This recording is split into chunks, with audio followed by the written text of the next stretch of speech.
Chapter 3. Meeting Slenderman. Slenderman's point of view. I sat on the trees as I chewed on some berries I found. They're really good and juicy. I wonder if... Oh, who am I kidding? I'm just trying to distract myself from the fact that I'm completely, utterly alone. I sighed as I leaned back, looking at the dark sky. No matter how much hard I try, no one gives me a chance. Maybe I just should fade. Yeah, I like that. Just fade away, stay away from people until I just become a fade memory. In the back of my mind, the way people could be safe and sound. I heard a snapping. I spun my head and looked down to the ground. A light shined against the shiny, wet leaves. I groaned as I tried my best to be invisible as possible. The light grew brighter. Just a quick peek. It won't hurt, I thought. Angela's point of view. Damn James, damn them all. They just dropped me off here with only a flashlight. Did they not know about the Slender Man? Were they trying to get me killed? Oh, well, maybe if I do die, I can finally be free from my idiotic friends. Sighing, sometimes I wish I would just find someone special to get along with. Someone who could really understand me. But I'm asking too much. I mean, people like that doesn't fall from the sky. Just then something large and black fell right in front of me. I yelped back in surprise, but my voice was soon caused by another sound. The dark mass groaned and stood up. Stood so tall, impossibly tall. The black of its head was pure white. It was hairless. It wore a tuxedo. As it was black as the night sky, I knew what it was, but I was too afraid to think. As it turned to me, I saw a blank face. So many before me had seen it before. The Slender Man. He stood there, staring at me. He didn't have eyes, but I knew if he did, he'd be looking right at me. At first I was afraid. I was trembling at the sight of the massive form. I noticed something strange. His shoulders seemed to sag, as if he was tired. He didn't seem scary. Actually, he seemed sad. Tentatively, I took a step forward. I could see his body large, that he was surprised. He stood very stiff and straight.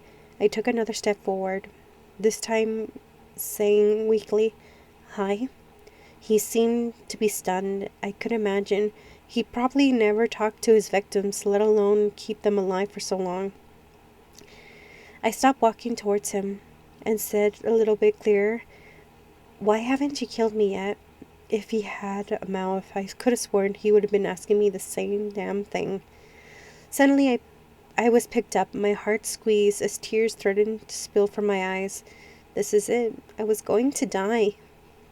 He lifted me up with his long arms, raising me up to be at his level. I could clearly see now that he had a blank face, no sign of emotions whatsoever. I closed my eyes and said, "Please, make it fast." Slenderman's point of view. What was I doing? What is she doing? How can she not be screaming in terror or trying to escape? She's just accepting death. Most people will be begging and pleading for their lives. This is so strange. Too strange. My strange heart beat like a little faster when I saw her face. She had such angelic features that she had. I lived for a long time, and yet I never seen anyone with a face like hers. I picked her up, trying to understand why. What was she playing at? Suicide? No. Documentary? No. She would have had a camera. A dare? Probably? That's what most of them get killed. I can feel her heart thump faster as adrenaline coursed through her. I didn't want her to die. I didn't want anyone to die. If her heart keeps beating like this, she would surely die.